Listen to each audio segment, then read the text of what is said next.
আসসালামু আলাইকুম। ম্যাট্রিক্সের পক্ষ থেকে আপনাদের সবাইকে স্বাগতম। আমি ডক্টর মুহতাসিম বিন আহমেদ। আজকে আপনাদের সামনে আসলাম সলভ ক্লাস নিয়ে। আজকের সলভ ক্লাসের টপিক হচ্ছে আপনার genetics, oncology, environment. Genetics, oncology, environment এই তিনটার মধ্যে হচ্ছে আপনার জেনেটিক্স আর অঙ্কোলজি যেটা সেটা হচ্ছে আপনার ফার্স্ট পেপারের টপিক, আর যেটা হচ্ছে এনভায়রনমেন্ট সেটা হচ্ছে আপনার সেকেন্ড পেপারের টপিক। ইউজুয়ালি হচ্ছে আপনার জেনেটিক্স থেকে প্রায় 4 থেকে 5টা কোশ্চেন অথবা 3 থেকে 5, অ্যান্ড হচ্ছে অঙ্কোলজি থেকে 1 থেকে 2টা কোশ্চেন আসে। আর এনভায়রনমেন্টটা হচ্ছে সেকেন্ড পার্টের ওয়ান অফ দ্য টপিক যেখান থেকে আপনি কোশ্চেন পাবেন। কোশ্চেন এখান থেকে মিস যাচ্ছে না। লাস্ট 4 থেকে 5টা যে এফসিপিএস হলো তার মধ্যে সব পয়েন্টে সব পরীক্ষাতে বা এক্সামে ছিল আপনার এনভায়রনমেন্ট থেকে টপিক ছিল। যাই হোক, শুরু করা যাক আপনাদের আজকের সলভ ক্লাস। আচ্ছা, প্রথম যে টপিক কোশ্চেন ওটা হচ্ছে একটু দেখি। বলা আছে কি ionising radiation can be use for medical benefit. আচ্ছা, এটা হচ্ছে আপনার দেওয়া হয়েছে আপনার থেকে এনভায়রনমেন্টাল চ্যাপ্টার থেকে, যে আয়োনাইজিং নন আয়োনাইজিং রেডিয়েশন এগুলা কোথায় কীভাবে ইউজ করা হয়। ইউজুয়ালি হচ্ছে আপনার যে আয়োনাইজিং রেডিয়েশনগুলো আছে সেগুলো হচ্ছে আপনার CT scan, radiotherapy, radio nucleotide স্ক্যানে ইউজ করা হয়। লেজার থেরাপি, ইউভি থেরাপি এগুলো হচ্ছে নন আয়োনাইজিং রেডিয়েশনের ক্ষেত্রে। ঠিক আছে, এখন আমরা একটু আসি ডেভিডসনের যে টপিকটা আছে সেখানে আমরা চলে যাই। এখানে আপনারা দেখবেন যে রেডিয়েশন যে টাইপস সেটা হচ্ছে 2 ধরনের, একটা হচ্ছে আয়োনাইজিং আর একটা হচ্ছে নন আয়োনাইজিং। নন আয়োনাইজিংয়ের পাশে ব্র্যাকেট দিয়ে লেখা আছে আপনার কী কী লাইট বা কী কী পয়েন্টগুলোকে আপনি নন আয়োনাইজিং রেডিয়েশন বলবেন।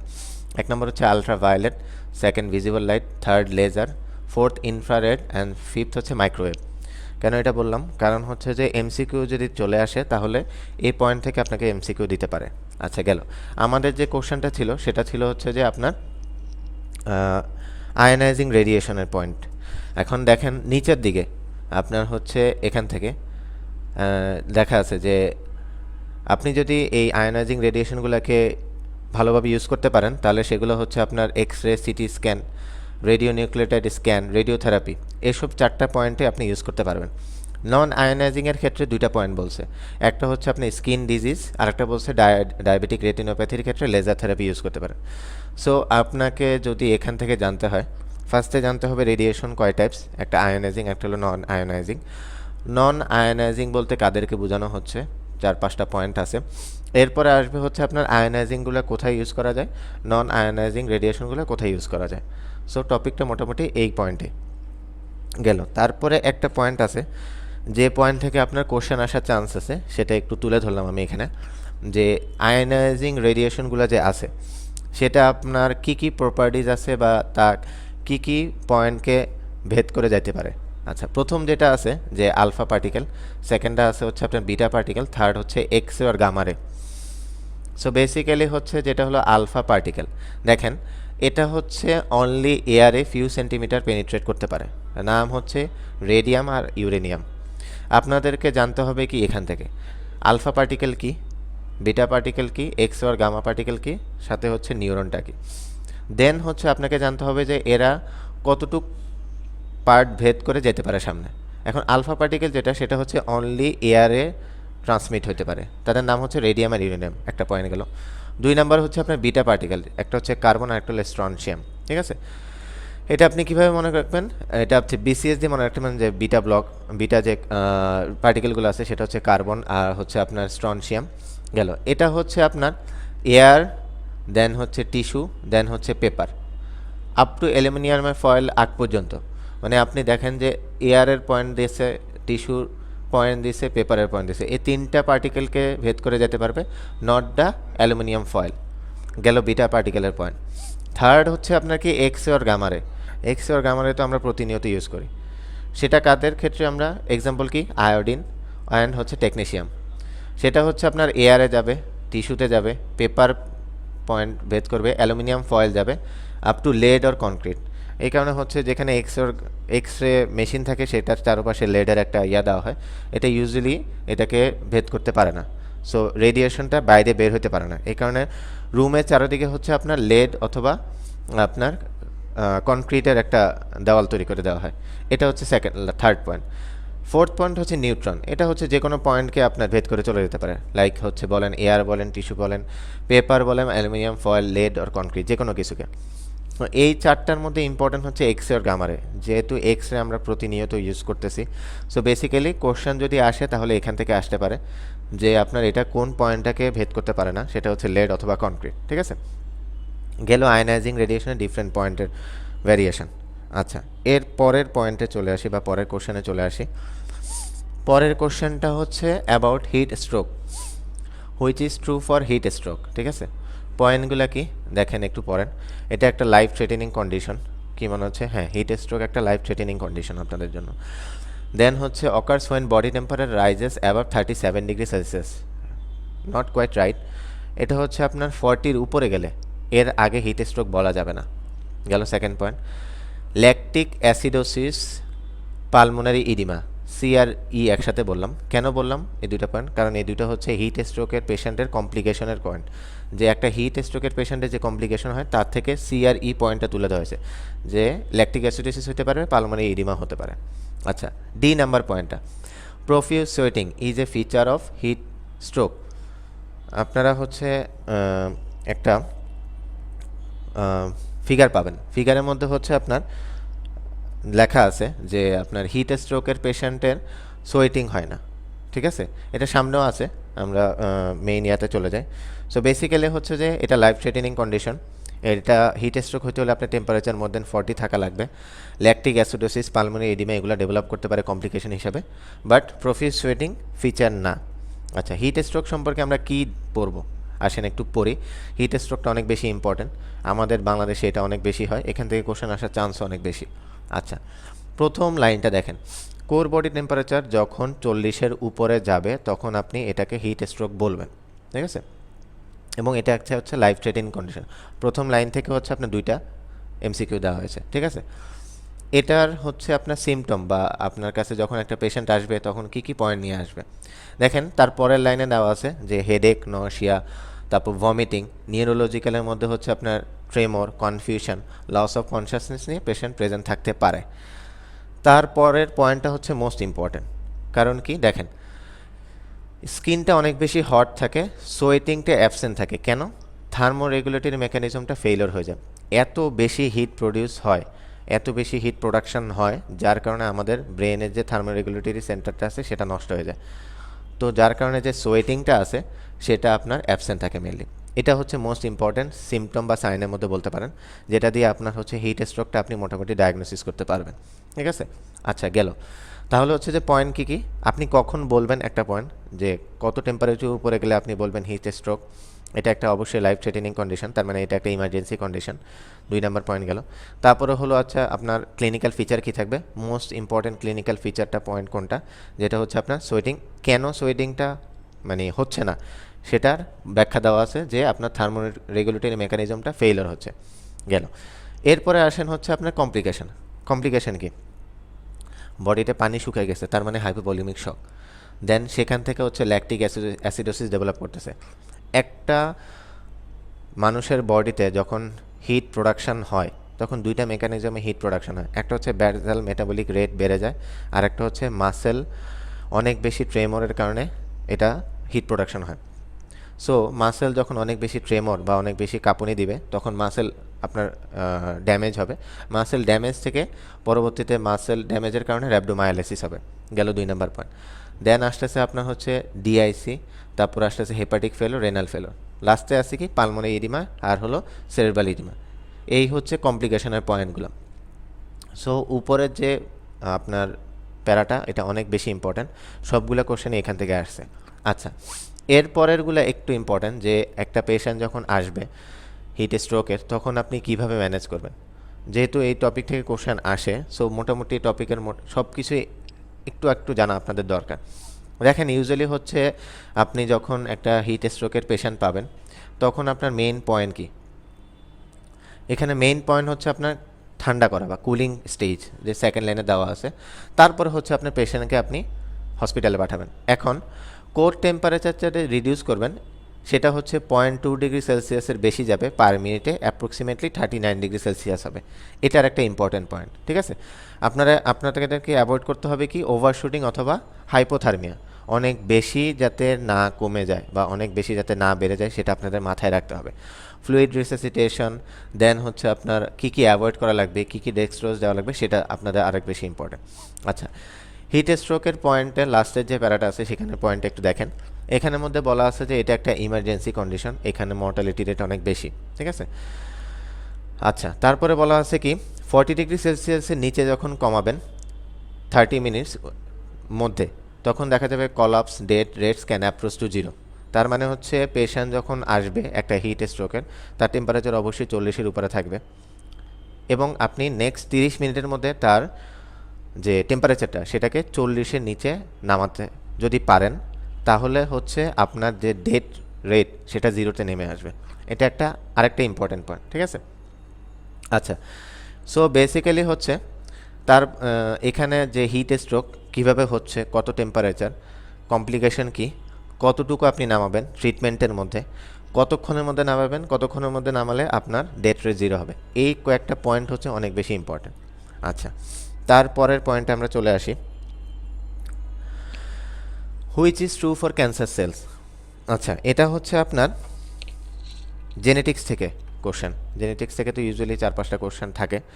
সো জেনেটিক্স না, অঙ্কোলজি থেকে কোশ্চেন, ভুল হয়েছে আমার। আচ্ছা, অঙ্কোলজি থেকে ইউজুয়ালি হচ্ছে আপনার 1 থেকে 2টা আপনার কোশ্চেন থাকে। তার মধ্যে আপনার দেখবেন যে একটা বক্স আছে, ওইটা থেকে মেইনলি কোশ্চেনটা থাকে। আদারওয়াইজ হচ্ছে যে হলমার্ক 10টা আছে, সেখান থেকে 1-2টা কোশ্চেন থাকতে পারে।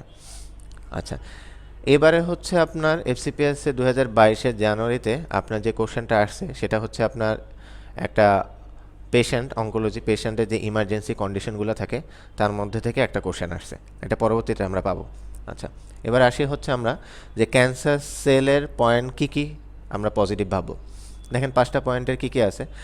Can not sustain proliferation beyond normal cells, 1 number point. 2 number হচ্ছে TP53 gene induces apoptosis. 3rd হচ্ছে severely damage cancer cell shrink via autophagy. 4 হচ্ছে impair DNA damage repair occurs. 5 number হচ্ছে অ্যাপোপ্টোসিস ইজ মার্কলি ইনক্রিজ। আচ্ছা, গেল।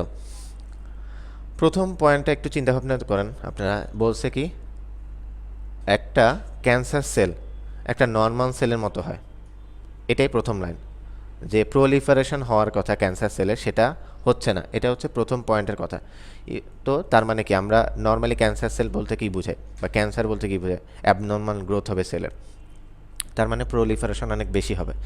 First পয়েন্টটা বলছে যে normal সেলের মতো হবে, সো এটা ভুল। ইউজুয়ালি হবে কি প্রলিফারেশনটা নর্মাল সেলের থেকে অনেক বেশি চলে যাবে, যার কারণে তখনই আমরা ক্যান্সার পয়েন্টটা ডায়াগনোসিস করতে পারবো। 1 নাম্বার গেল। 2 নাম্বার হচ্ছে কি TP53 জিন ইনডিউসেস অ্যাপোপ্টোসিস, হ্যাঁ এটা ট্রু। 3rd পয়েন্ট হচ্ছে কি একটা পেশেন্ট যার ক্যান্সার আছে সেই পেশেন্টের ক্যান্সার সেলগুলো যদি সিভিয়ারলি ড্যামেজ থাকে তখন যদি আপনি অটোফেজিতে যান সেটা শ্রিঙ্ক করবে, এটা একটা পয়েন্ট ট্রু। 3rd হচ্ছে যে ডিএনএ ড্যামেজ যে রিপেয়ার সেটা ইম্পেয়ার্ড হয়, হ্যাঁ ট্রু এটা। লাস্টের পয়েন্ট হচ্ছে apoptosis is markedly increase, not true. দেখি কেন এগুলো ট্রু আর ফলস হয়েছে। ইউজুয়ালি হচ্ছে আগে একটা পয়েন্ট আমাদের একটু জেনে নিই যে 10টা আপনার হলমার্ক আছে, সেটা একটু আমরা পড়ে নিই। 10টা হলমার্কের পয়েন্টটা আপনি কীভাবে মনে রাখবেন, একটু ইউজুয়ালি না ঠান্ডা মাথায় আপনি যদি চিন্তা করেন একটু গল্প আকারে মনে রাখতে পারেন।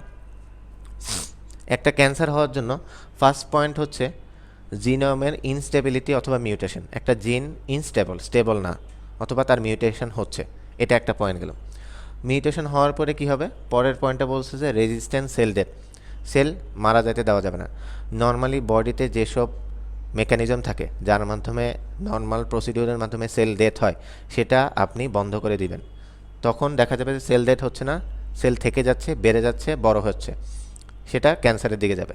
2nd পয়েন্ট গেল। 3rd পয়েন্ট হচ্ছে প্রলিফারেটিভ সিগন্যালিং সাস্টেইন করবে, মানে প্রলিফারেশনটা অনেক বেশি হবে, সিগন্যাল দিয়ে প্রলিফারেশনটা অনেক বেশি করবে, অ্যাবনর্মাল গ্রোথ হবে। 3rd পয়েন্ট গেল। 4th কি ইভেডিং গ্রোথ সাপ্রেসর, গ্রোথ সাপ্রেস যেটা করে সেটাকে আপনি বন্ধ করে দেবেন, সো গ্রোথ সাপ্রেস থাকবে না, গ্রোথ বেড়ে যাবে। 4 নম্বর পয়েন্ট গেল। 5, এনেবলিং রেপ্লিকেটিভ ইমমর্টালিটি। এটা আমার কাছে খুব মজা লাগে যে আপনি ইমমর্টাল হতে হলে আপনাকে যে সেলগুলো আছে সেগুলো থাকা লাগবে, সাথে আরও বেশি সেল প্রতিনিয়ত প্রডিউস হওয়া লাগবে। সো আপনার যে রেপ্লিকেটিভ পয়েন্টটা আছে সেটা আপনি বন্ধ করবেন না, সেটা অটোমেটিক চলতে থাকবে, ঠিক আছে? সেটা একটা পয়েন্ট। থার্ড হচ্ছে এই যে আপনি যে সেল বেশি বেশি তৈরি হচ্ছে বা প্রোডাকশন হচ্ছে সেগুলোর জন্য আপনার খাওয়া দাওয়া লাগবে। কিভাবে খাওয়া দাওয়া লাগবে? খাওয়া দাওয়ার জন্য আপনার ফার্স্টে লাগবে blood vessel. So inducing angiogenesis, blood vessel মাধ্যমে খাওয়া দাওয়া যাবে, নিউট্রিশন যাবে, 1 নম্বর। দেন হচ্ছে আপনি এক জায়গায় তো থাকবেন না, যে ক্যান্সার সেলটা তো এক জায়গায় থাকবে না, সেটা চারিদিকে ছড়িয়ে দেবে। সো পরবর্তীতে কী হবে? ইনভেশন অ্যান্ড মেটাস্টেসিসটা অ্যাক্টিভেট হবে, চারপাশে ছড়িয়ে দিচ্ছে, এক জায়গায় থাকতে পারতেছে না গ্রোথের বেশি হওয়ার কারণে। তারপরে কি, এই যে ছড়ায় যাচ্ছে এটা একটা কাজ, এটার জন্য এনার্জি দরকার, রিপ্রোগ্রামে এনার্জি মেটাবলিজম। তারপরে কি, টিউমার প্রমোটিং ইনফ্লামেশন, টিউমারের কারণে একটা ইনফ্লামেশন হবে, এটা ইনফ্লামেশন প্রমোট করবে। লাস্টে কি, ইমিউন ডিস্ট্রাকশনটাকে ইভেট করবে। একটা ইমিউন সিস্টেম যখন দেখবে যে অ্যাবনর্মাল কোনো কিছু, সে সেটাকে ড্যামেজ করতে চাইবে বা ডিস্ট্রয় করতে চাইবে, সেটাকে সে ইভেট করে দেবে। সো এই 10টা পয়েন্ট এমসিকিউ আকারে মেইনলি আসার চান্স, ঠিক আছে? সো গল্প আকারে সবগুলো মনে রাখতে পারলে বেস্ট হয়। আরেকবার বলে দিই, ফার্স্ট হলো জিনের মিউটেশন হবে বা ইনস্টেবিলিটি হবে, সেল ডেথটাকে বন্ধ করে দেবেন, সেল মারা যাবে না, সেল বাড়তে থাকবে। দেন প্রলিফারেশন হবে, গ্রোথটা বাড়াবেন, গ্রোথ বাড়ানোর জন্য গ্রোথ সাপ্রেসরটাকে বন্ধ করে দিতে হবে। দেন রেপ্লিকেশনটাকে ইমমর্টাল করে দিতে হবে। 5 নম্বর পয়েন্টগুলো। এখন খাওয়া দাওয়া লাগবে, তার মানে ব্লাড ভেসেল লাগবে, এনজিওজেনেসিস, এক জায়গায় থাকবে না, চারদিকে ছড়া যাবে, ইনভেশন। দেন ইনভেশনের জন্য এনার্জি লাগবে, সেটা। তারপরে ইনফ্লামেশন হবে, লাস্টে আসবে কি, ইমিউন ডিস্ট্রাকশনটাকে ইভেট করবে। আচ্ছা, এই 10টা পয়েন্ট গেল। কেন এই 10টা পয়েন্ট পড়ানো হয়েছে? এখন দেখেন, আমাদের যে এখানে যে 5টা পয়েন্ট ছিল, ফার্স্টে যে পয়েন্টটা ছিল sustain proliferation beyond normal cell হবে না, এটাই আমরা একটু দেখি। আচ্ছা, এখানে 3 নম্বর পয়েন্টে আমরা পড়ছিলাম যে প্রলিফারেটিভ সিগন্যালিং সাস্টেইন করবে, ঠিক আছে? সিগন্যাল দিয়ে প্রলিফারেশনটাকে অনেক বেশি বাড়িয়ে দেবে। দেখেন ফার্স্ট পয়েন্টে লেখা আছে একটা নর্মাল সেলে যে আপনার প্রলিফারেশনটা হয় সেটা থেকে অনেক বেশি প্রলিফারেশন হবে ক্যান্সার সেলে, ঠিক আছে? কেন হচ্ছে দেখেন, পয়েন্ট লেখা আছে যে গ্রোথ ফ্যাক্টরটা এটার একটা পয়েন্ট, ঠিক আছে? দেন আসবে কি, এটা কিসের মাধ্যমে হয়? যেটা অ্যাক্টিভেট করবে হচ্ছে আপনার টাইরোসিন কাইনেস মিডিয়েটেড সিগন্যালিং ক্যাসকেডকে, যেটার মাধ্যমে গ্রোথ ফ্যাক্টরটা স্টিমুলেটেড হবে, যেটার পরবর্তীতে কি হবে, আপনার প্রলিফারেশনটা অনেক বেশি হবে। আচ্ছা, গেল। তারপর দেখেন, এই সব কিছু করার পরে যেটা পরবর্তীতে জিন এক্সপ্রেশন করবে, প্রমোটিং করবে সেলুলার প্রলিফারেশন অ্যান্ড গ্রোথ, ঠিক আছে? সো বেসিক্যালি এই কয়েকটা পয়েন্ট হচ্ছে আপনার ইম্পর্টেন্ট, যেখানের মাধ্যমে আপনি বুঝতে পারবেন যে প্রলিফারেশনটা কেন বেশি হচ্ছে। সো প্রথম এমসিকিউটা আমরা জানলাম। তারপরের এমসিকিউটা কী ছিল? বলছে যে TP53 জিন ইনডিউসেস অ্যাপোপ্টোসিস। আচ্ছা, TP53 এর পয়েন্ট বললাম আমরা। 2 নম্বর পয়েন্ট বলছে কি, সেল ডেথটাকে আপনি বন্ধ করে দেবেন। নর্মালি ইউজুয়ালি বডিতে যে সেল ডেথ হয় তার 3টা প্রসিডিউর, 1 হচ্ছে অ্যাপোপ্টোসিস, 2 হচ্ছে অটোফেজি, 3 হচ্ছে নেক্রোসিস। প্রোগ্রাম সেল ডেথ বা ফিজিওলজিক্যাল সেল ডেথ, থার্ড হচ্ছে নেক্রোসিসটা হচ্ছে প্যাথোলজিক্যাল সেল ডেথ বা প্রিম্যাচিওর সেল ডেথ যেটাকে বলা হচ্ছে। আচ্ছা, ফোর্থটা কি, সেলুলার কন্টেন্টটাকে লাইসোজোমাল মেকানিজমের মাধ্যমে ভেঙে ফেলা। 3টা প্রসেস। আচ্ছা, এখন দেখেন যে জিনিসটা আমরা পড়লাম সেটা হচ্ছে TP53 এর কথা। আচ্ছা, অ্যাপোপ্টোসিসটাকে আপনার রেগুলেট করে কে? এখানে পয়েন্টটা লেখা আছে, দেখেন অ্যাপোপ্টোসিসটাকে রেগুলেটর হিসেবে কাজ করে TP53 টিউমার সাপ্রেসিভ জিন। এটার আরেকটা নাম হচ্ছে গার্জিয়ান অফ দ্য জিনোম, ঠিক আছে? যেটা হচ্ছে কি করে, ability induce apoptosis in response to sufficient levels of genomic damage. আচ্ছা, তার মানে কি, আপনার যে অ্যাপোপ্টোসিস হচ্ছে সেটাকে কন্ট্রোল করতেছে TP53 জিন, ঠিক আছে? সো বেসিক্যালি এই TP53 জিনের আরেকটা নাম হচ্ছে গার্জিয়ানস অফ দ্য জিনোম। গেল। কোশ্চেনটা কী ছিল? TP53 gene induces apoptosis. হ্যাঁ, সো বেসিক্যালি এই TP53 জিনটা যেটা অ্যাপোপ্টোসিসকে কন্ট্রোল করতেছে তার আরেক নাম হচ্ছে গার্জিয়ানস অফ দ্য জিনোম। সেটা হচ্ছে সেল ডেথ আপনার কাজ করে। পরবর্তীতে দেখা যাবে কি, এই TP53 জিনটাকেই আপনার ড্যামেজ করে দিচ্ছে। দেখা যাবে যে এই TP53 কাজ করতেছে না, সেল ডেথ যেটা হওয়া সেটা হচ্ছে না, সেল প্রলিফারেশন হচ্ছে। পয়েন্ট গেল। থার্ড পয়েন্ট কি, একটা সিভিয়ারলি ড্যামেজ ক্যান্সার সেলকে যদি আপনি অটোফেজি করেন তাহলে সেটা ছোট হয়ে যাবে, শ্রিঙ্ক করবে। পয়েন্টটা লেখা আছে, যদি আপনি দেখেন যে অটোফেজি এটা একটা ক্যাটাবলিক প্রসেস।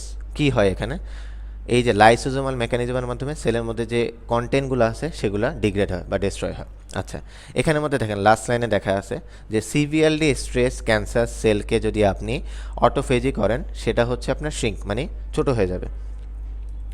গেল। দেন হচ্ছে impair DNA damage repair occurs.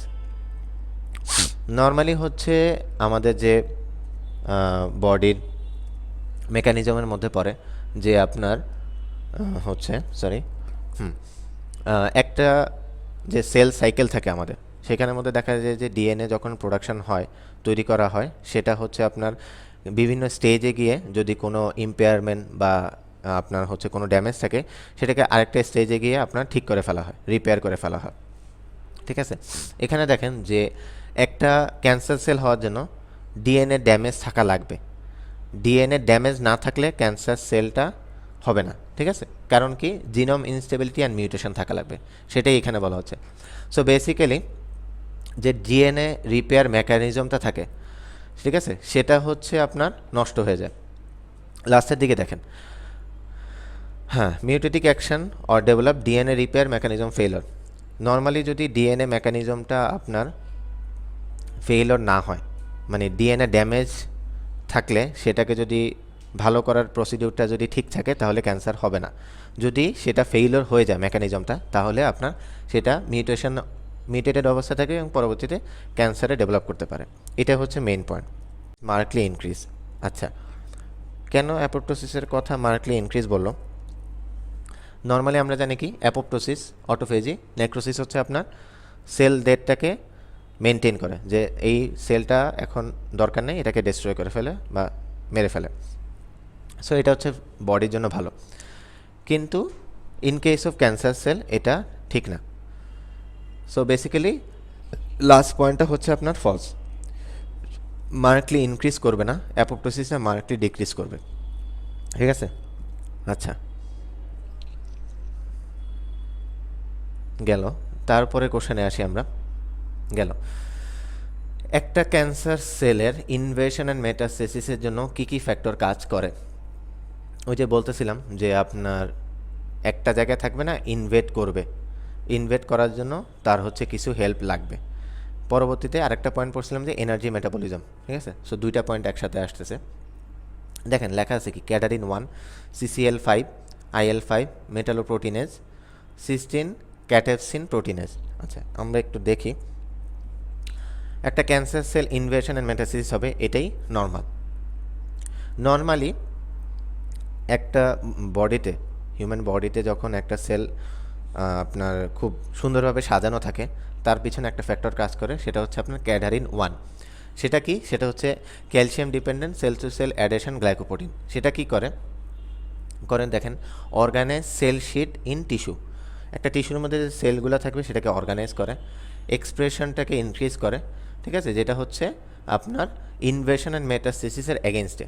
So invasion and metastasis যাতে না হয় সেটার এগেনস্টে কাজ করবে কে, ক্যাডারিন 1। সো ক্যান্সার সেলে এই ক্যাডারিন 1 প্রোডাকশনটা লস হবে। কিভাবে লস হবে? ডাউন রেগুলেশন, লেখা আছে down regulation or occasional mutational activation of CDH1। এই দুইটা পয়েন্টের মাধ্যমে CDH1টা কমে যাবে।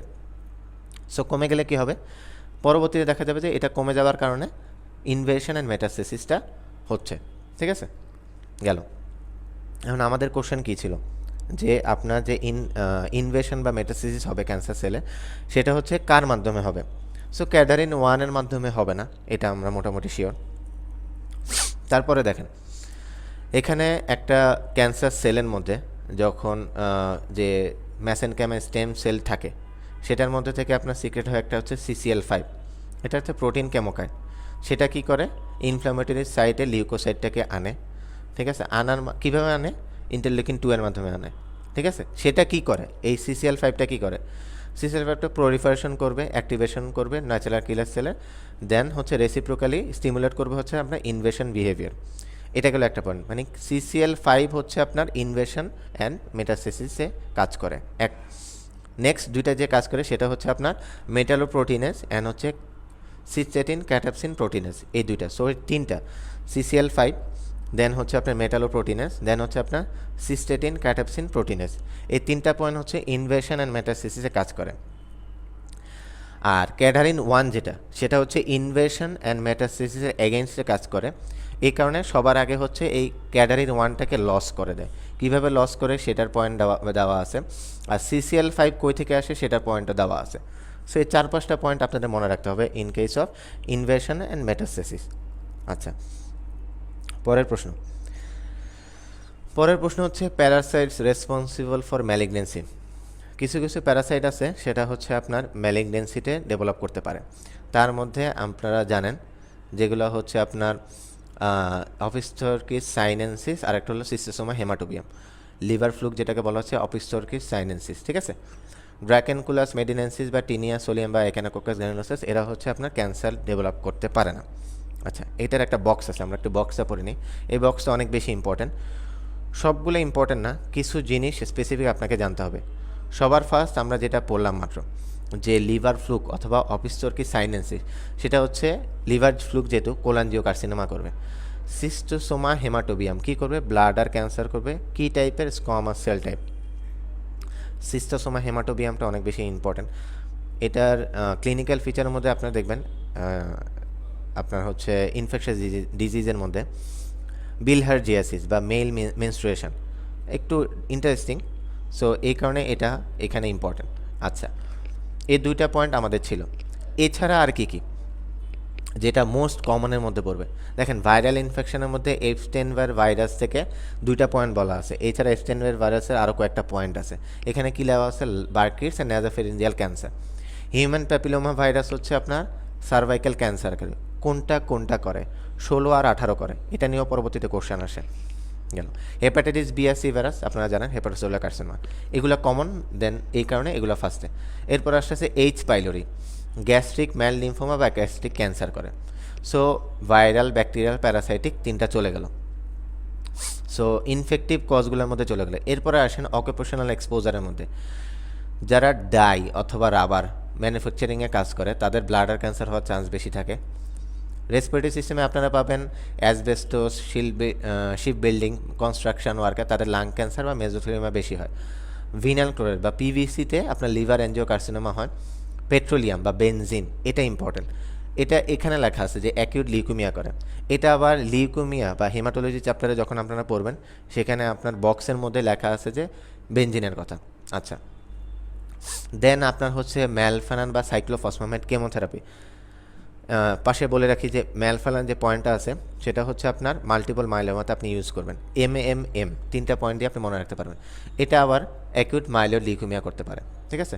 স্মোকিংয়ের ক্ষেত্রে আপনার কী হবে? লাং ক্যান্সার, যেটা আমরা জানি না, ব্লাডার ক্যান্সারও স্মোকিংয়ের কারণে হতে পারে, এটা আমাদের মনে রাখতে হবে। আচ্ছা, ডায়েটারি ফ্যাক্টরের মধ্যে এই জিনিসগুলো আপনি আবার গ্যাস্ট্রোএন্টারোলজিতে পাবেন, যে আপনার লো রাফেজ বা হাই ফ্যাট কন্টেন্টের কারণে অনেক ক্যান্সার। নাইট্রোজ অ্যামাইন ইনটেক করলে আপনার গ্যাস্ট্রিক ক্যান্সার। আফলাটক্সিন বা অ্যাসপারজিলাসের কারণে হেপাটোসেলুলার কার্সিনোমা। গেল পয়েন্টগুলো। আলট্রাভায়োলেট এক্সপোজারের জন্য বেজাল সেল কার্সিনোমা হতে পারে। দেন হচ্ছে আপনার ডায়াগনস্টিক যেটা সিটি করলে কোলাঞ্জিও কার্সিনোমা হতে পারে।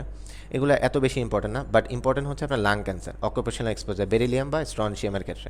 গেল, আমরা ক্রনস ডিজিজ, আলসারেটিভ কোলাইটিস গ্যাস্ট্রোএন্টারোলজিতে পড়ব। সেখানে হচ্ছে দেখবেন একটা বক্স আছে, বক্সের মধ্যে সবগুলা যত পয়েন্ট আছে সব একসাথে টুকে নিলে একবারে পড়া হয়ে যায়। ক্রনস ডিজিজ ইউজুয়ালি ক্যান্সার করে না, কিন্তু ulcerative colitis usually colon cancer করে। এটা একটা মোস্ট ইম্পর্টেন্ট পয়েন্ট, যেটা থেকে কোশ্চেন আসছে এবং কোশ্চেন আসবে। আচ্ছা, দেন হরমোনাল, ডাইথেল স্টিলভেস্টেল থেকে ভ্যাজানাল ক্যান্সার, ইস্ট্রোজেন থেকে এন্ডোমেট্রিয়াল ক্যান্সার, ব্রেস্ট ক্যান্সার হতে পারে। সো মোটামুটি পুরো বক্সের মধ্যে যেগুলো ইম্পর্টেন্ট, সবার ফার্স্টে ভাইরাল, ব্যাকটেরিয়াল, প্যারাসাইটিক তিনটা পয়েন্ট। দেন হচ্ছে আপনার অকুপেশনাল রিলেটেড, এরপরে হচ্ছে আপনার কেমিক্যাল রিলেটেড, লাস্টে আসবে হচ্ছে আপনার এই আলসারেটিভ আর হলো হরমোনাল রিলেটেড। মানে প্রায়োরিটির উপর ভিত্তি করে 1, 2, 3 ভাবে সাজাবেন। আপনি দেখবেন যে ডায়েটারি ফ্যাক্টরের যে পয়েন্টগুলো আছে এখানে, এটা আপনি গ্যাস্ট্রোতে পাচ্ছেন। তারপরে হচ্ছে আপনার যেটা ভাইরাল পয়েন্টগুলো সেটা আবার ইনফেকশাস ডিজিজে পাচ্ছেন। সো এখানে একবার পড়বেন, আবার ওখানে একবার পড়বেন, 2-3 বার পড়া হবে আপনার। আচ্ছা, পরবর্তী কোশ্চেনে আমরা আসি। পরবর্তী কোশ্চেনটা হচ্ছে আপনার disease associated with non coding repeat expansion. ঠিক আছে, আমরা এটা হচ্ছে জেনেটিক্স থেকে। সো বেসিক্যালি এই পয়েন্টে আপনার যে থাকবে, একটা থাকে আপনার কোডিং রিপিট এক্সপানশন আর একটা হলো নন কোডিং রিপিট এক্সপানশন। আমরা যদি একটু বক্সটা দেখি জেনেটিক্সের, দেখেন একটা হলো কোডিং রিপিট এক্সপানশন আর একটা হলো নন কোডিং রিপিট এক্সপানশন। ঠিক আছে, আচ্ছা কিভাবে মনে রাখতে পারি আমরা? কিছু টেকনিক দিয়ে আপনি মনে রাখতে পারবেন non coding repeat expansion. My fragile friends Friedreich's, my fragile friends Friedreich's দিয়ে আপনি নন কোডিং রিপিট এক্সপানশনটা মনে রাখবেন। Myotonic dystrophy, fragile, fragile X mental retardation, fragile side mental retardation. ঠিক আছে, মাই ফ্র্যাজাইল ফ্রেন্ডস, ফ্রেন্ডসের মধ্যে কি আসবে?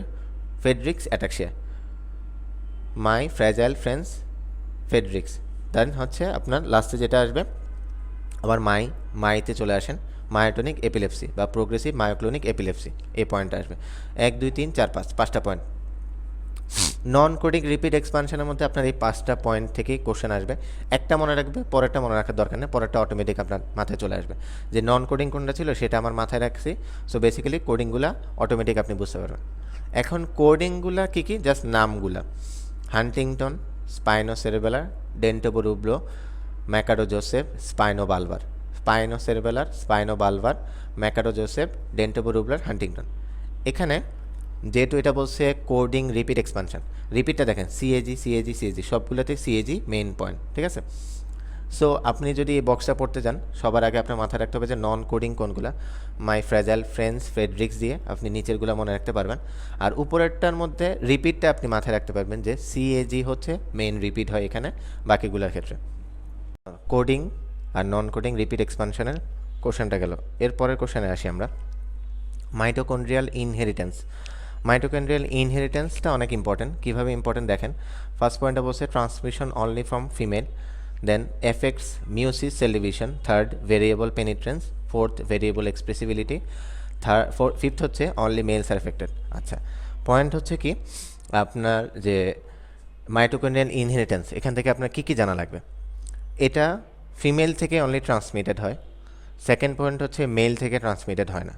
থার্ড পয়েন্ট হচ্ছে এফেক্ট করে বোথ মেল আর ফিমেলকে, থার্ড পয়েন্ট। ফোর্থ পয়েন্ট হচ্ছে এটা দুইটা আলাদা বৈশিষ্ট্য আছে, পেনিট্রেন্স অ্যান্ড এক্সপ্রেসিভিটি।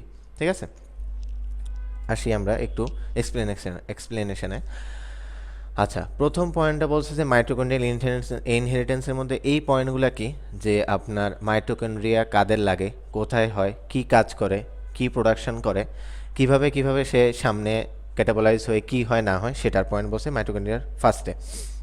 দেন আসেন হচ্ছে আপনার এখানের মধ্যে যে পয়েন্টগুলো আছে আপনার মাইটোকন্ড্রিয়া ইনহেরিটেন্সের মধ্যে। আচ্ছা, ট্রান্সমিশন হয় হচ্ছে from female, this is true, only female থেকে ট্রান্সমিটেড হবে। ঠিক আছে, যেটা ওসাইড সেটাই হচ্ছে ট্রান্সমিশনে হেল্প করে। ঠিক আছে, দেন হচ্ছে আপনার মিওসিসকে এফেক্ট করে বলতেছে সেল ডিভিশনকে, ইউজুয়ালি তারা মিওসিসকে এফেক্ট করে না। থার্ড পয়েন্ট কি, দুইটা সি আর ডি, একটা হচ্ছে পেনিট্রেন্সে হেল্প করে আর একটা হচ্ছে এক্সপ্রেসিভিতে হেল্প করে। আচ্ছা, মেলস আর এফেক্টেড, নট ট্রু, কারণ এটা ফিমেল মেল দুইটাকে এফেক্ট করতে পারে, বাট ট্রান্সমিশন হবে অনলি ফিমেল থেকে। আচ্ছা গেল, তারপরে আসেন এসবিএ থেকে। আচ্ছা, এসবিএ এর প্রথমটা কি, which group of persons are at highest risk of hypothermia. ঠিক আছে, আমরা হাইপোথার্মিয়া বলতে কি বুঝি? হাইপোথার্মিয়া বলতে বোঝা যায় যখন কোর টেম্পারেচার বডির থেকে 35-এর নিচে আসবে, এটা হচ্ছে হাইপোথার্মিয়ার প্রথম point, core temperature. Moderate hypothermia হচ্ছে যখন পেশেন্টের টেম্পারেচার 32 ডিগ্রি সেলসিয়াসের নিচে আসবে। ঠিক আছে, আর কখন আপনি সিভিয়ার হাইপোথার্মিয়া বলবেন? সিভিয়ার হাইপোথার্মিয়া বলবেন যখন হচ্ছে আপনার 28 ডিগ্রি সেলসিয়াসের নিচে টেম্পারেচার আসবে। এই তিনটা পয়েন্ট ফার্স্টে মাথায় ঢুকান। তারপরে আসেন, বলছে কি হাইপোথার্মিয়া কাদের হাইয়েস্ট রিস্ক। ঠিক আছে, পয়েন্ট 5টা আছে, infant, adolescent, pregnant women, elderly, athlete's. According to বই দিস ইজ এল্ডারলি। কেন? আসেন, হাইপোথার্মিয়া। আচ্ছা, হাইপোথার্মিয়ার মধ্যে দেখেন লাস্ট লাইনের উপরে লাইনে দেখেন, it is the elderly who are at highest risk. ঠিক আছে, কেন? হাইপোথাইরয়েডিজমটা কন্ট্রিবিউটরি ফ্যাক্টর হিসেবে ওল্ড এজে কাজ করে।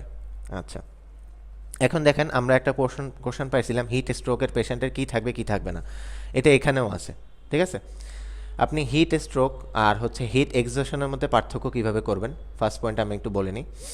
দেখেন এখানে সোয়েটিং থাকবে না, কিন্তু এখানে সোয়েটিং থাকবে। কেন এখানে সোয়েটিং থাকবে না সেটাও আপনারা জানেন।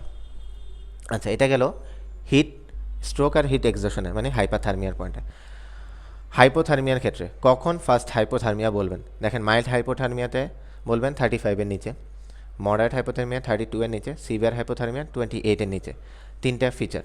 আচ্ছা, দেখেন সিভিয়ার হাইপোথার্মিয়া যখন হবে তখন কোনো শিভারিং থাকবে না, আবার যখন সিভিয়ার হিট হবে তখন কোনো সোয়েটিং থাকবে না, দুইটা পয়েন্ট একই। আচ্ছা, দেন আসেন হচ্ছে সিভিয়ার হাইপোথার্মিয়ার ক্ষেত্রে যদি কোনো শিভারিং না থাকে তখন এছাড়া কী কী থাকবে?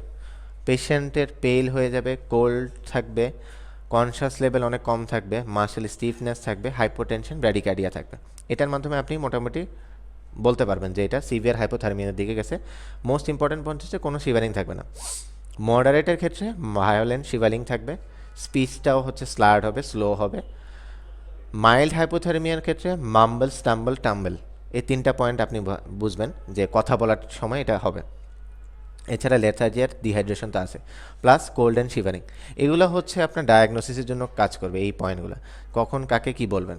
আচ্ছা, দেন আসেন হচ্ছে আমরা হাইপোথার্মিয়াতে ছিলাম, আমরা তো কোশ্চেনের অ্যান্সারটা পেয়ে গেছি। হাইপোথার্মিয়াতে এল্ডারলিরা সবচেয়ে বেশি কন্ট্রিবিউটরি হাইয়েস্ট রিস্কে থাকে। এটার কন্ট্রিবিউটরি ফ্যাক্টরের মধ্যে সবার ফার্স্ট আছে হাইপোথাইরয়েডিজম। হাইপোথাইরয়েডিজমের কন্ট্রিবিউটরি ফ্যাক্টরের সাথে যে থার্মিয়া, এটা অনেক বেশি ইম্পর্ট্যান্ট। এছাড়া আরও দুইটা পয়েন্ট, একটা বলছে অ্যালকোহল আর একটা বলছে ড্রাগের মধ্যে ফেনোথায়াজিন। ঠিক আছে, এরা হচ্ছে থার্মোকিউর রেসপন্সে ইয়াঙ্গার পেশেন্টের ক্ষেত্রে কাজ করে। এই হাইপোথার্মিয়া এখান থেকে কয়েকবার কোশ্চেন আসছে। কি কোশ্চেন আসছে? দুইবার একটা কোশ্চেন আসছে, সেটা হচ্ছে ইসিজি চেঞ্জ দেখে বলে দিছে কী হবে না হবে। ঠিক আছে, যখন আপনি দেখবেন জেড ওয়েভের কথা বলা আছে, সরাসরি আপনি বুঝবেন যে এটা হাইপোথার্মিক কন্ডিশন প্রেজেন্ট করতেছে। এটা নিয়ে কোশ্চেন আসছে এবার এফসিপিএস জানুয়ারিতে। আচ্ছা, দেন আরেকটা পয়েন্ট দিয়ে কোশ্চেন আসতে পারে যে ডিরেক্ট জেড ওয়েভ বললো না, বলবে কি আপনাকে যে একটা ওয়েভ পাওয়া গেছে কোথায়, সেটা হচ্ছে junction of the QRS complex and the ST segment, সেখানে একটা আপনার ওয়েভ পাওয়া গেছে। তখন আপনি বুঝবেন এটা হাইপোথার্মিয়ার দিকে যাচ্ছে। ঠিক আছে, সো আপনাকে মাথায় রাখতে হবে কি হাইপোথার্মিয়া কয় টাইপসের আছে, কখন কোন টেম্পারেচারে গেলে আপনি হাইপোথার্মিয়া বলবেন, কোনটাতে শিভারিং আছে শিভারিং নাই। ফার্স্ট পয়েন্ট, কারা highest risk, second point. Third point হচ্ছে আর কী কী কারণে ইয়াঙ্গার পেশেন্টের আপনার হাইপোথার্মিয়া হতে পারে, কিভাবে আপনি ডায়াগনোসিস করবেন, ইসিজির মাধ্যমে কোন ওয়েভ পাবেন, কোথায় পাবেন, গেল। দেন আসতেছে ক্লিনিক্যাল ফিচারের মধ্যে। এই পেশেন্টগুলোর ডায়াগনোসিসটা একটু ডিফিকাল্ট। ঠিক আছে, এক্সট্রিম এনভায়রনমেন্টাল কন্ডিশনে ইরিভার্সিবল হাইপোথার্মিয়া হতে পারে। কীভাবে বুঝবেন? আপনি ক্যারোটিড পালসটা 1 মিনিট ধরে দেখবেন, কোনো পালস পাবেন না। ঠিক আছে, এটা হচ্ছে একটা পয়েন্ট। আচ্ছা, দেন হচ্ছে আপনার এটার যে ট্রিটমেন্ট প্রোটোকলের মধ্যে হচ্ছে আস্তে আস্তে ট্রিটমেন্টটা দিতে হবে। ঠিক আছে, নর্মালি আমরা অনেক র্যাপিডলি দিতে পারি না, আস্তে আস্তে এই জিনিসটাকে, আদারওয়াইজ এটা অনেক বেশি কমপ্লিকেশন ডেভেলপ করতে পারে। ইউজুয়ালি আমরা মাইল্ড হাইপোথার্মিয়া, সিভিয়ার হাইপোথার্মিয়াতে ডিফারেন্ট টাইপ অফ ট্রিটমেন্ট দিয়ে থাকি। এটা মোটামুটি ইম্পর্টেন্ট, এত বেশি ইম্পর্টেন্ট না। আপনার হচ্ছে ডায়াগনোসিস আর ভ্যালুগুলো ইম্পর্টেন্ট। আচ্ছা, পরের হচ্ছে যে কোশ্চেনটা আমরা একটু দেখি যে most sensitive marker for radiation exposure induce bone marrow injury কী হবে? আচ্ছা, পয়েন্ট লেখা আছে হাইপার সেলুলারিটি, মাইলয়েড ইলেকট্রয়েড রেশিওটা অল্টার হতে পারে, লিম্ফোসাইট ডিপ্লেশন হতে পারে, দেন বলছে প্রোফাউন্ড ইরাথ্রোপয়েসিস হতে পারে, high number of blast cell থাকতে পারে। আচ্ছা, সো বেসিক্যালি আমরা একটু যদি বইতে দেখি কি লেখা আছে দেখেন একটু। রেডিয়েশন এক্সপোজারের উপরে দুইটা এফেক্ট আসছে, একটা হচ্ছে ডিটারমিনিস্টিক এফেক্ট, একটা হচ্ছে স্টকিস্টিক এফেক্ট। ডিটারমিনিস্টিক এফেক্টটা কী জিনিস? থ্রেশহোল্ড লেভেলের বেশি যদি রেডিয়েশন পড়ে বা রেডিওথেরাপি হয় তখন আমরা ডিটারমিনিস্টিক এফেক্ট বলবো। আর স্টকিস্টিক এফেক্টটা যদি দেখেন ইনক্রিজ করবে রেডিয়েশনটা, ডোজ অফ রেডিয়েশন ইনক্রিজ করবে, তখন আমরা স্টকিস্টিক এফেক্ট বলবো। মেইন ইম্পর্টেন্ট হচ্ছে ডিটারমিনিস্টিক এফেক্টটা। কেন? দেখেন, এই ডিটারমিনিস্টিক এফেক্টের জন্য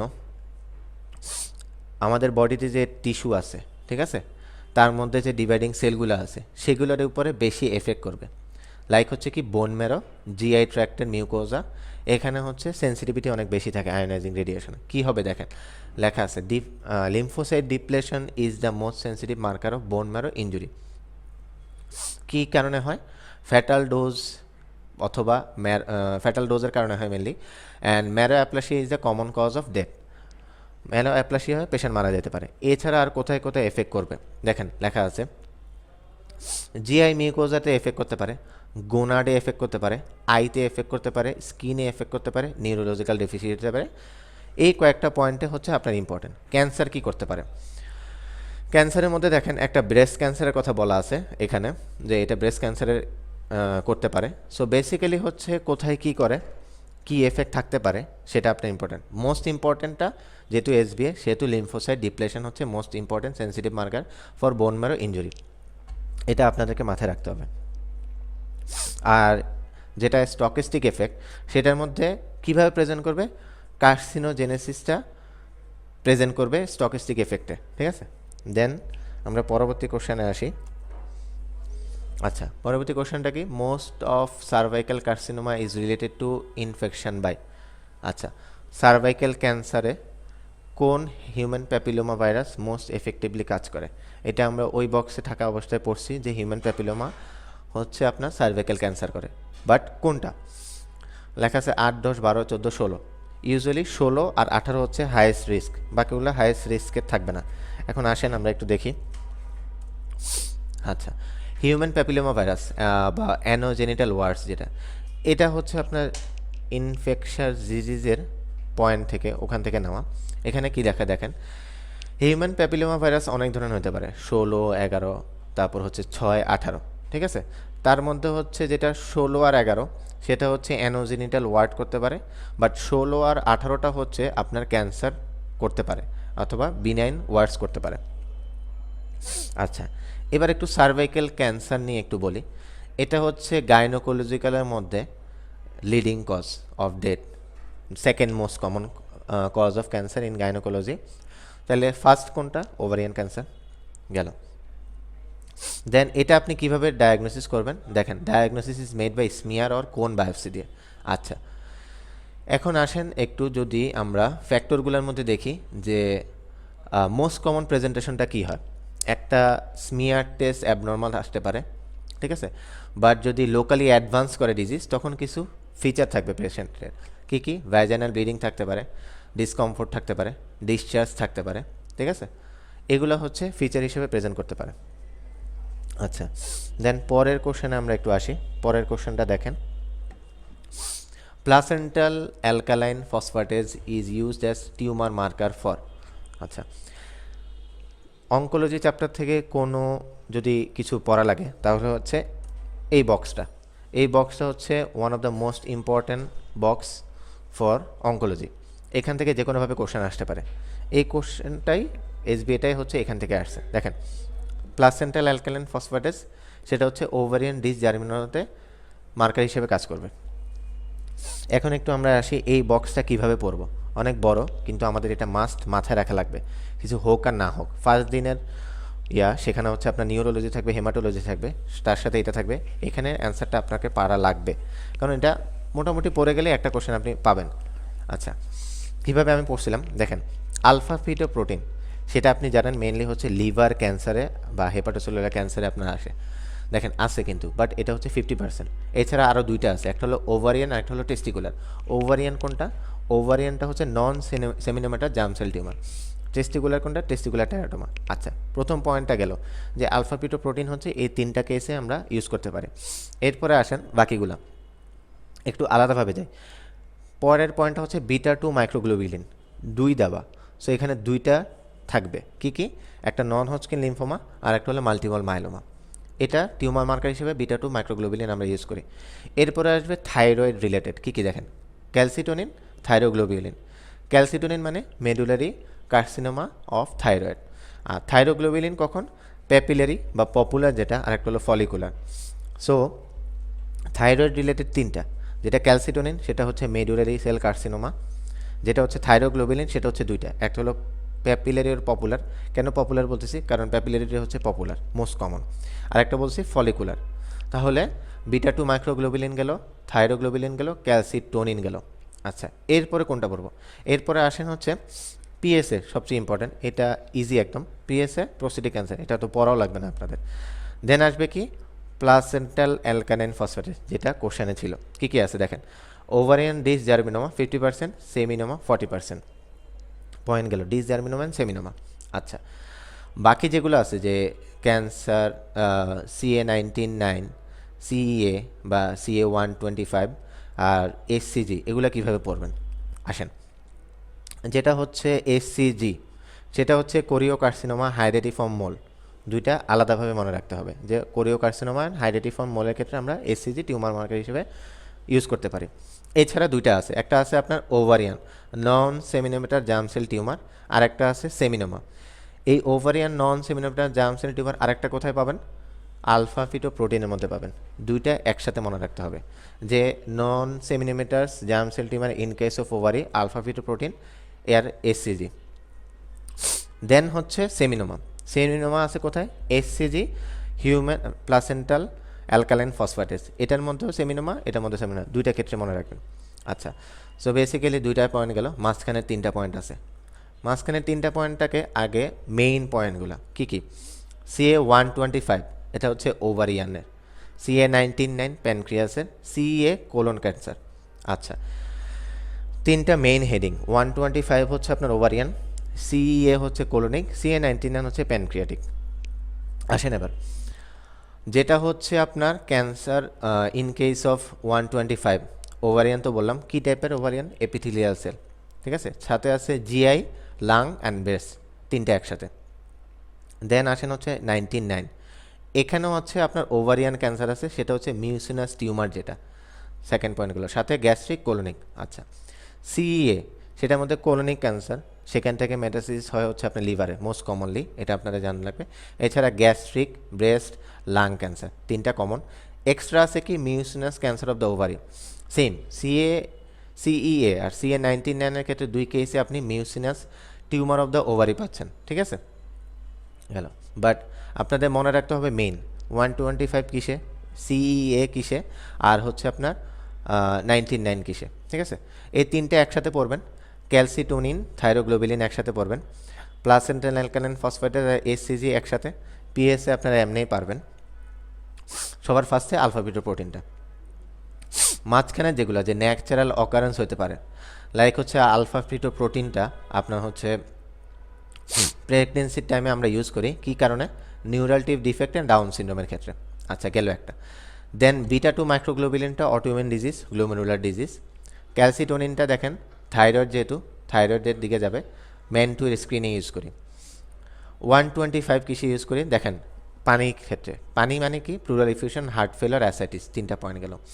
CA19-9 কখন আসবে? কোলেস্টেসিসের কোনো কারণ থাকলে। CEA কখন আসবে? এটার মধ্যে দেখেন cirrhosis, chronic hepatitis, ulcerative colitis, pneumonia, স্মোকারদের ক্ষেত্রে। SCG কখন? প্রেগনেন্সি টেস্টের ক্ষেত্রে। প্লাসেন্টাল অ্যালকালাইন ফসফেটেস কখন? অ্যালকালাইন ফসফেটেস আইসোএনজাইমের ক্ষেত্রে। PSA prostate cancer, so benign prostatic হাইপারট্রফির ক্ষেত্রে আমরা এটা ইউজ করব। মাঝখানে যে ন্যাচারাল অকারেন্স, ওগুলো এত বেশি ইম্পর্টেন্ট না। মেন ইম্পর্টেন্ট হচ্ছে আপনার টিউমার মার্কারগুলো, কখন আপনি কোনটা ইউজ করবেন। গেল আমাদের তাহলে কোশ্চেন ছিল হচ্ছে প্লাসেন্টাল অ্যালকালাইন ফসফেটেস কখন আমরা ইউজ করব। আমরা ইউজ করব হচ্ছে, দেখছেন একটা হলো সেমিনোমার ক্ষেত্রে, কোশ্চেনে ছিল ওভারিয়ান ডিসজার্মিনোমা 50% কেস। আমরা কোশ্চেনটা হচ্ছে risk of ovarian carcinoma is increasing. কাদের কাদের ওভারিয়ান কার্সিনোমা হওয়ার চান্স বেশি থাকে? পয়েন্ট 5টা কী কী? Nulliparity, suppressed ovulation, pregnancy, OCP, prolong breast feeding. আসেন আমরা একটু দেখে নিই।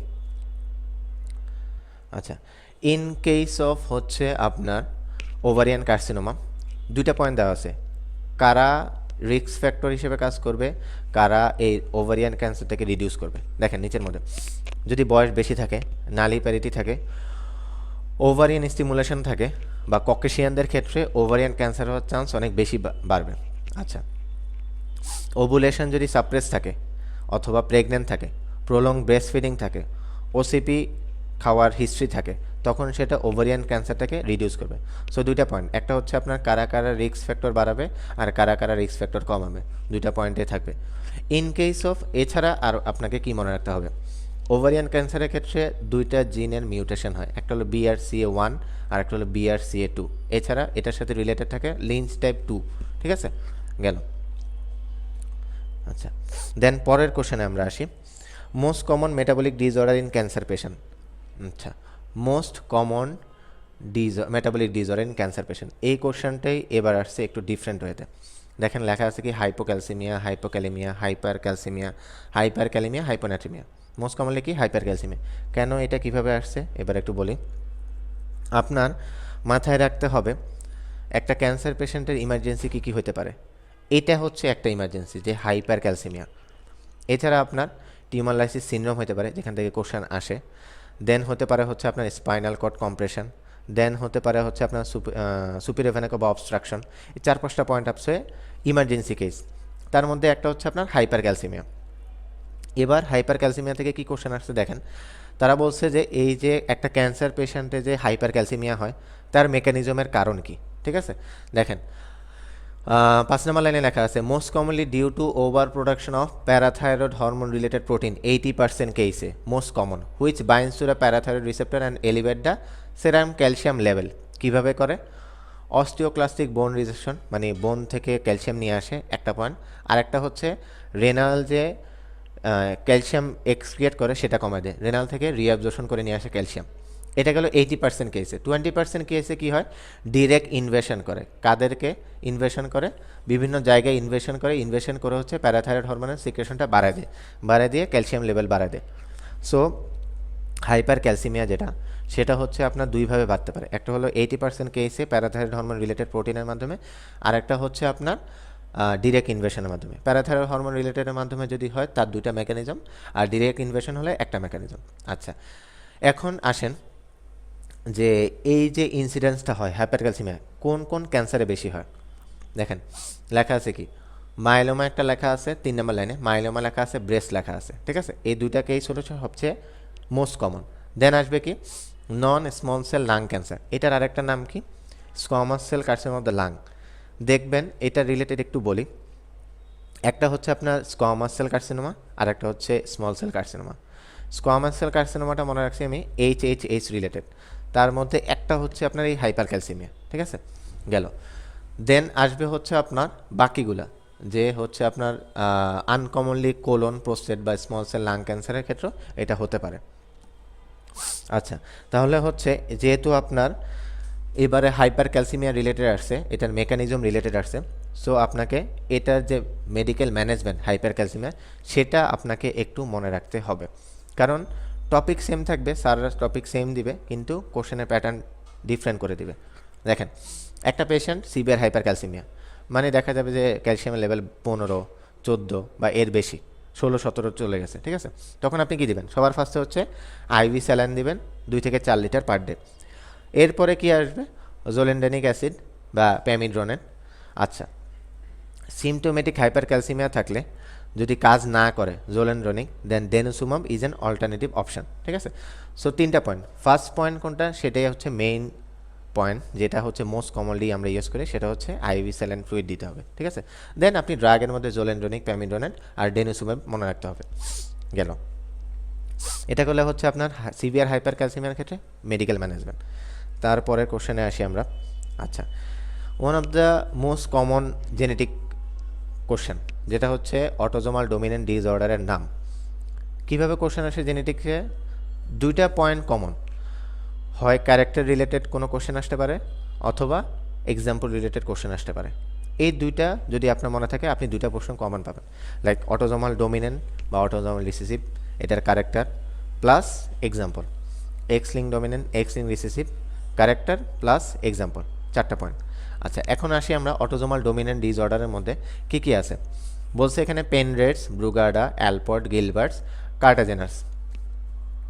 তার মধ্যে কোনটা বি, যেটা ব্রুগার্ডা, সেটা হচ্ছে অটোজোমাল ডোমিনেন্ট। এখন আপনাকে একটা পয়েন্ট বলে দিই আমি, এই যে গিলবার্টস যেটা বলছে সেটা আপনার অটোজোমাল ডোমিনেন্টও হতে পারে, অটোজোমাল রিসেসিভও হতে পারে। ইউজুয়ালি সবগুলা গ্যাস্ট্রোইন্টেস্টাইনাল ডিসঅর্ডার হচ্ছে অটোজোমাল ডোমিনেন্ট, আর হেপাটোলজিক্যাল যেগুলা সেগুলো হচ্ছে অটোজোমাল রিসেসিভ। গিলবার্টস হেপাটোলজির মধ্যে আছে, সো যার কারণে আমরা এটাকে অটোজোমাল রিসেসিভ বলবো, ঠিক আছে। ব্রুগার্ডা কার্ডিওলজি রিলেটেড, কার্ডিওলজির মোস্ট অফ দ্য ডিসঅর্ডার হচ্ছে আপনার অটোজোমাল ডোমিনেন্ট রিলেটেড, ঠিক আছে। একটু আসি আমরা ডেভিডসনের চার্টে। আপনার এখানে যা আছে প্রায় হচ্ছে আপনার এখানে 8 থেকে 10টা মতো আছে। এই 8 থেকে 10টা থেকে আপনার অটোজোমাল ডোমিনেন্ট রিসেসিভ দিয়ে আপনাকে এক্সাম্পল তুলে দেবে কোনটা ট্রু কোনটা ফলস হিসেবে, ঠিক আছে। আমরা আসি একটু ভাগ করে পড়ি। নেফ্রোলজির ক্ষেত্রে অটোজোমাল ডোমিনেন্ট বলে দিছে পলিসিস্টিক কিডনি ডিজিজ সাথে টিউবারাস স্ক্লেরোসিস দুইটা একসাথে। এবার আসেন হচ্ছে কার্ডিওলজি রিলেটেড, কি Marfan syndrome, long QT, Brugada syndrome, তিনটা একসাথে। এরপরে আসেন নিউরো রিলেটেড, নিউরোফাইব্রোমাটোসিস টাইপ 1, 2। এরপরে আসবেন haematological, hereditary spherocytosis, Ehlers Danlos type 2, hereditary haemorrhagic telangiectasia, osteogenesis imperfecta, then হচ্ছে Charcot Marie Tooth, hereditary neuropathy with liability to pressure palsies. So যেটা হচ্ছে Charcot Marie and হচ্ছে হেরিডিটারি নিউরোপ্যাথি, সেটা হচ্ছে নিউরোফাইব্রোমাটোসিসের সাথে মনে রাখবেন, যেটা হচ্ছে আপনার নিউরো রিলেটেড। এখন নিউমোনিক একটা আছে, আমি এটা শেয়ার করলাম, আরও অনেক কিছু অ্যাডেড আছে এখানে, এটা যদি মনে রাখতে পারেন তাহলে ভালো। সবগুলোই আগেরগুলো এখানেও আছে, প্লাস কিছু অ্যাড করা হয়েছে। কি আছে দেখেন, ভেরি পাওয়ারফুল ডমিনেন্ট হিউম্যান, ভিতে ভন উইলবেন, সাথে হচ্ছে ভন হুইপেল লিন্ডো। দেন পিতে হচ্ছে আপনার সিওডো হাইপোপ্যারাথাইরয়েডিজম, এন্ডোক্রাইনোলজির মধ্যে পাবেন এটা। দিতে আসবে হচ্ছে ডিস্ট্রফিক মায়োটোনিকা, ওতে হচ্ছে আপনার অস্টিওজেনেসিস ইমপারফেক্টা আর অজলার ওয়েবার রেন্ডু। অজলার রেন্ডুটা না মনে রাখলেও চলবে, অস্টিওজেনেসিস ইমপারফেক্টাটা হচ্ছে মেইনলি ইম্পর্টেন্ট।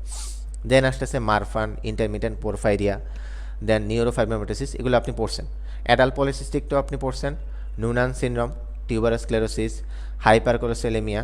হাইপারকোলেস্টেলেমিয়াটা একটু আনকমন, রাখতেও পারেন নাও মনে রাখতে পারেন। দেন আসবে Huntington, hypertrophic obsessive cardiomyopathy, hereditary spherocytosis, hereditary non polyposis coli, hereditary haemorrhagic telangiectasia. মোটামুটি এগুলো আপনাদের জানা আছে, জাস্ট হচ্ছে আপনার নিউমোনিক দিয়ে এটা মনে রাখা যতটুকু পারেন চেষ্টা করবেন।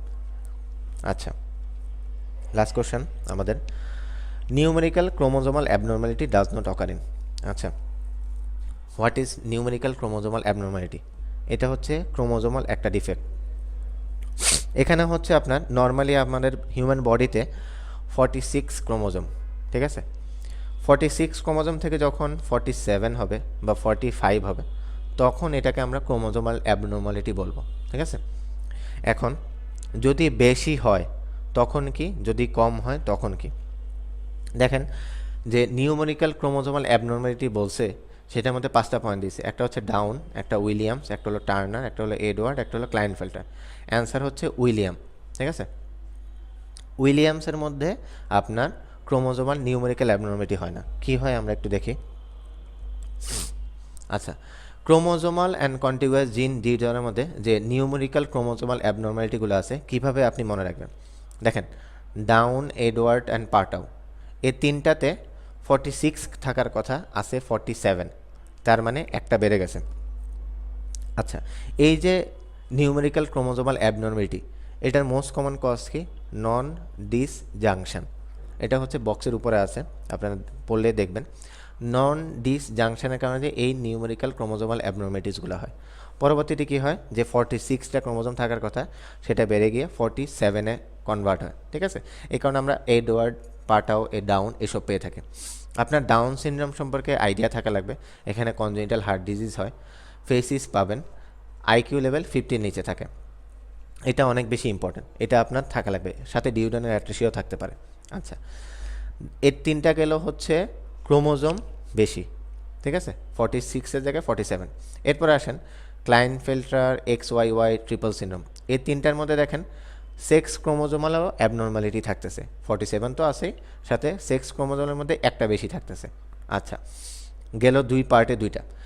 লাস্টেরটা দেখেন টার্নার সিনড্রোম, এখানে হচ্ছে একটা কম। এখানে হচ্ছে যে এক্স ক্রোমোজোমটা থাকে সেটা মনোজমি হয়ে কমে যায়, ঠিক আছে। সো এখানে আপনার শর্ট স্ট্রেচার, ওয়েব নেক, তারপর হচ্ছে আপনার প্রাইমারি অ্যামিনোরে, এসব ফিচার নিয়ে আপনি প্রেজেন্ট পাবেন।